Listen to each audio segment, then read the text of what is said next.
When looking at market stats, it's important to look at things on a local level and not a national one. Depending on the city and even the county, prices can vary a lot. Even just a 30-minute drive can mean the difference of $25,000, $50,000, or even more. Looking at places like New York, Texas, and other places around the nation might not be as helpful as you think it might be. Current local info is going to allow you to make the best decision for you and your family on if a particular time and area is right for you. Hey, I'm Tyler Thomas with eXp Realty, and today in this video, I'm going to cover some of the market stats for Corvallis, Albany, and Lebanon. 3 different cities, pretty closely tied, where a lot of people will live in one and commute to work in the other. And I'll do this in order of most expensive to least expensive, so you can go ahead and see which city and area might be a good fit for you. So if you're a buyer, a seller, or just curious about the markets of Corvallis, Albany, and Lebanon, this video is for you.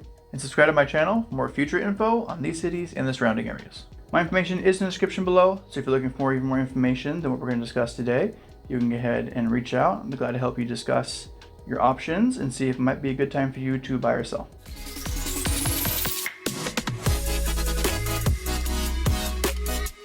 So let's get on with it. First, I'm going to discuss Corvallis, then Albany, and then Lebanon. So first off, Corvallis. What we're going to talk about first is the median sales price. And what this is just the median sales price of a home that sells in Corvallis this past month. And the median sales price for Corvallis for the month of March was $602,500. And compared to the previous month, that's a 5.7% increase. And Corvallis definitely has a tendency to have fluctuating prices. February was $570,000. January was $569,000, and it's a 3.2% year-over-year increase. So just compared to this time last year, it does have that increase. And when compared to the surrounding areas, we definitely have a higher price range than everything else. And some of those factors we're going to talk about later. And if you got any kind of questions about this, go ahead and feel free to reach out. Next up, we're going to go ahead and talk about the closed sales of Corvallis. And this is just how many homes were sold in the month of March. There were 28 homes sold in the month of March in Corvallis, and that's a 33.3% increase from the previous month, which had 21. The changes in closed sales can be due to things like how many homes are actually on the market, overall price, and other factors. It could even be things like the economy and any uncertainties that are currently going on. In Corvallis as a whole, in this one can definitely fluctuate. It's gone from 15 into the 40s. We're kind of right in the middle of that right now, so that kind of shows that Corvallis does kind of fluctuate in this. And the market as a whole does tend to rise once spring appears. It's sort of the hot season, so I'm definitely expecting the amount of homes sold to rise in the area. Next up now is days on market, and this is just how many days a home was on the market before it was sold. And a higher days on market can definitely mean price reductions, different seller concessions, where the seller might be able to pay some of your closing costs or other things.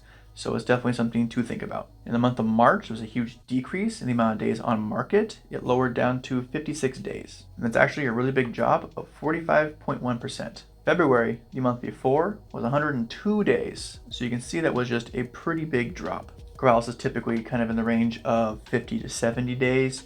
So we're somewhat now returning to the normal realm of days on market. Sometimes we have our outliers, like last month with it being a lot, but usually we'll be within that range I just spoke of. And particularly on a month where there's less homes sold, and definitely in the surrounding areas where there's less homes available, any sort of sales can definitely fluctuate numbers more. Next up is percentage of list price received. And what this is what percentage of the list price did the seller get when they sold their home. So are you getting it at list price? Are you getting it for overprice or under list price? And on this, 100% being getting your list price. For March, the list price received was 99.1%.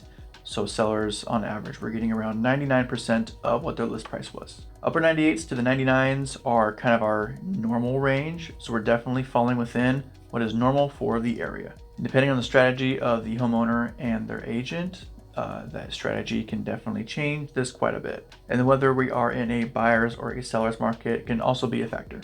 Next up, we have new listings, and that's just the amount of new homes that were put on market during the month of March. And this will also tie into the last thing that I'll talk about. This is important to see if more people are going to put their homes on the market, as if it's a slow month and less people put their homes on market, it'll definitely be more competitive with just less options. And last month, there was 49 new homes added to the market, which was definitely a big increase, and that was 36.1% more than the month before. And February had 36 new homes added to the market, so it was definitely an increase. And 49 is also definitely way above what our norm is, so it'll be kind of interesting to see what kind of happens with the coming market in the next month. And I've definitely seen this with either my own clients that have been looking for, per se, a particular price range. There seems to be more homes kind of entering the market in certain price ranges where it's kind of rare in the past. So those homes are actually looking to be moving pretty quickly, just because I'm sure in the area there's more people kind of sitting and waiting for more homes in those price ranges. Now this is the last topic, and it's going to be the months of inventory. And this is if there's no more homes added to the market in the current market conditions, how many months it would be for those homes to sell. And we're currently at 3 months. That's a 15.9% drop from also 3.5 months the month before. And it's also 9.1% less than this time last year. Usually right at 4 months and under is going to be a seller's market. 4 to 6 is usually fairly neutral. 6 and over is going to be a buyer's market. So we're definitely still in a bit of a seller's market. We've definitely gotten nowhere near a buyer's market in a long time. So I would say definitely kind of expect to see more of a seller's market in the near future. Sort of goes with most things I've been talking about, and definitely trying to time the market, as a lot of people try to do, is pretty dangerous. You'll want to see definitely when will make the most sense for you to buy. Looking at what your monthly payment will be very important, and not just paying attention to what the price of the home you'll be looking at is. And seeing what concessions you might be able to obtain might be able to help your cause as well. Next up now, I'm going to go ahead and talk about Albany. And I'm going to split this into 2 parts. I'm going to discuss the Linn County side of Albany, which is pretty much most of Albany, but I'm also going to discuss separately North Albany on the Benton County side, which definitely tends to be a bit more expensive, and a lot of the stats don't necessarily match up all too well with the rest of Albany. So just with some of these differences, I think it's important to kind of look at them maybe a little bit separately. So it's still Albany, but we're going to look at them almost as if they're 2 separate areas. So I'll say Albany and then North Albany. So first I'll talk about the median sales price. And for the month of March, it was $421,555, which was a 0.1% increase. February was $421,245, so it was pretty much dang near the same. Albany prices can tend to fluctuate also a little bit, maybe $20,000, $30,000 every couple months, but where we are right now is a pretty healthy number for the area.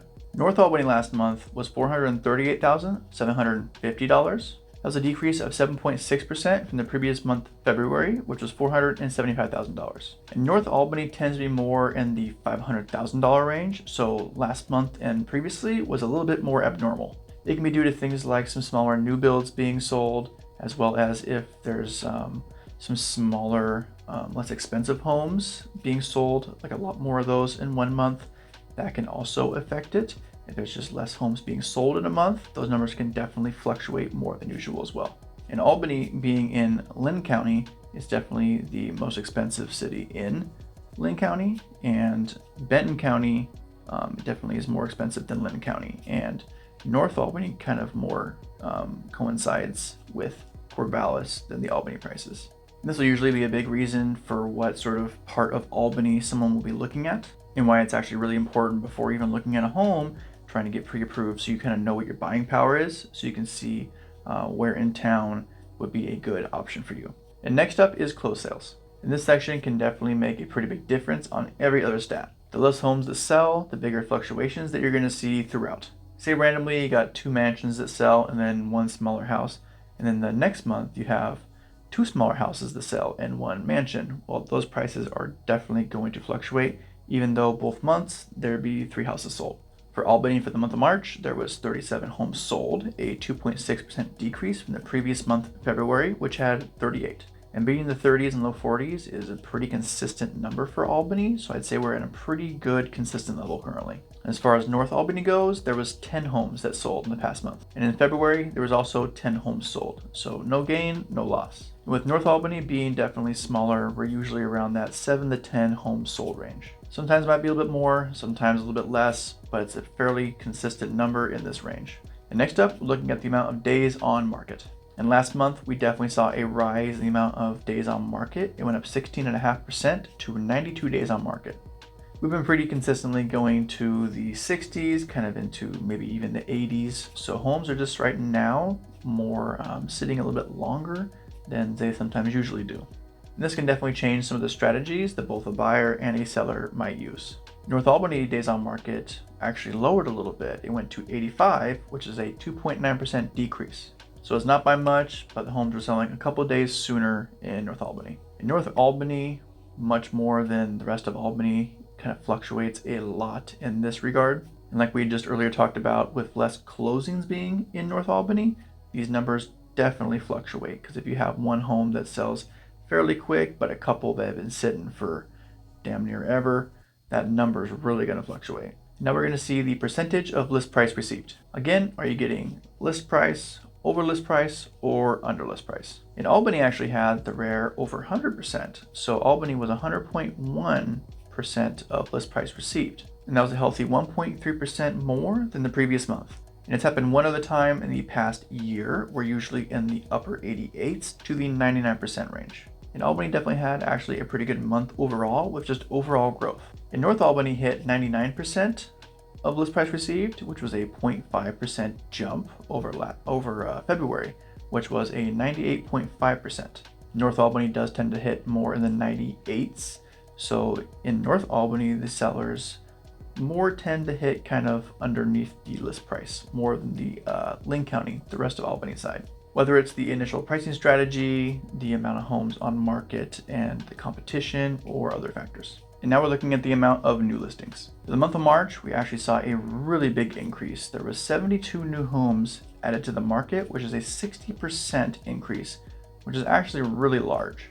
It's definitely abnormal, but with the other stats of the month and kind of just how things have been looking, I can definitely think that people will be hitting the market with spring coming. With more homes on market in certain price ranges, it'll definitely be interesting to kind of see how the next month plays out. Usually we're in the 50 range, kind of plus or minus 10, so it's not very often that we get this many homes on the market. In North Albany also had an increase. They went up to 23 new homes for a 4.5% increase as well. A lot of the time it's been at 10 or even under 10, so it's actually really good for people in that area of North Albany who've been kind of waiting for a home in a particular price range. Now we're going to look at the last thing, the month supply of inventory. In Albany is now at 2.8 months, which is actually a good increase of 20.2%. Slightly less than some of the other months this year, but it's actually still pretty normal for where we have been. So still technically in that seller range, but it is getting closer to kind of be more of a neutral. North Albany is at 3.6 months, which is also the same as February. And North Albany especially has been more in that upper range of the months of inventory, definitely more towards the neutral side. And this can sometimes be more sporadic for North Albany. There is actually a couple months where it does dip into the neutral, but then it kind of falls right back out of it. But there's really nowhere else in the entire area that does this. So yeah, North Albany definitely kind of has its own little ecosystem with that. And last up, we're going to discuss Lebanon. And first up, we have the median sales price. And for March, the median sales price was $379,000, which was a 12.2% increase, which is, yeah, a pretty big one. February was actually $337,645, which is definitely kind of lower than the norm. Lebanon's been more in the 360s and 70s, so we're kind of just trended back to what our normal has been for the past couple months. As I've stated, in a town where there's just maybe some less amount of homes sold, as opposed to say like a Salem with a bunch of homes sold, these numbers can definitely fluctuate. And year over year, we did have a 3.8% growth as of now compared to this time last year. So the city of Lebanon is still seeing growth. So like most cities in the area, it's still a great investment. And next up is closed sales. And again, this is just how many homes were sold in Lebanon. And being the smallest city we've talked about, there's probably going to be, again, like we said, less homes sold, possibly some more fluctuations in certain aspects. And last month in March, there was 16 homes sold. That was an increase of 14.3%. So 2 more homes sold than the previous month. And it's actually for Lebanon a pretty good number. Lebanon sort of tends to be more in the teens. It doesn't really tend to go more than say 19 homes sold. And year over year, it's actually an 11.1% decrease. So it's just 1 less home sold this year than last. And now we're going to discuss days on market. And March actually had a days on market of 78 days, which was a 6.9% increase than the previous month. But when compared to months in the past year, especially say the last 6 months, it's actually quite a bit lower than what we have been. We've been spending a lot more time in the 80s, so we're actually faring a little bit better now than we have in the past. Now we're going to look at the percentage of list price received. Again, are you getting over list price, at list price, or even less than list price? And last month we saw list price received of 99.5%, which is actually a good 0.9% increase. So not quite 100%, but we're getting close. Lebanon definitely tends to fluctuate, especially in this area. It can go anywhere from 98% to 101%. There really hasn't been a consistent number that Lebanon's kind of fallen into. I would think that it's more of just it being a smaller city and having less homes sold. It definitely just kind of comes with the fluctuations. Just having less data compared to even a city like Salem can definitely make a difference. In year over year, it's down 1.2%, but that was definitely more of like the high end for Lebanon. So right now, this is kind of more of our normal realm. And now we're going to look at new listings. In this past month, there was 33 new homes added to the market, which is actually a really good increase of 32%. This is also a great increase of 26.9% compared to this time last year. So we're definitely seeing more homes hit in the market. And this can definitely help people that have been kind of sitting, waiting in the market, waiting for a home in a more particular price range. And I definitely imagine this will also bring more people to the market. And now we're going to look at months supply of inventory. And we're currently sitting at 3 months of inventory, which is a 6.7% decrease from last month. But year over year, we're actually up 10%, so we're faring a lot better than this time last year. Now we are still in a seller's market, when with homes sitting for a little bit longer, as we discussed earlier. And we definitely need a ton more homes to hit the market to even get us into a neutral or even a buyer's market. And that's it. I hope you enjoyed this video and these stats kind of helped you understand what's going on in your particular market. If you'd like to discuss this even further and get more information, I'd be glad to sit down with you and have a consultation and see how I can help you in your specific situation. And you can expect me to make monthly videos about the market stats for Corvallis, Albany, and Lebanon. And you can visit my website to look at the homes currently on the market, keep tabs on the market conditions as well. Again, I'm Tyler Thomas with the Realty, and if you're looking to buy, sell, or invest from Salem to Eugene and everything in between, I'm your guy.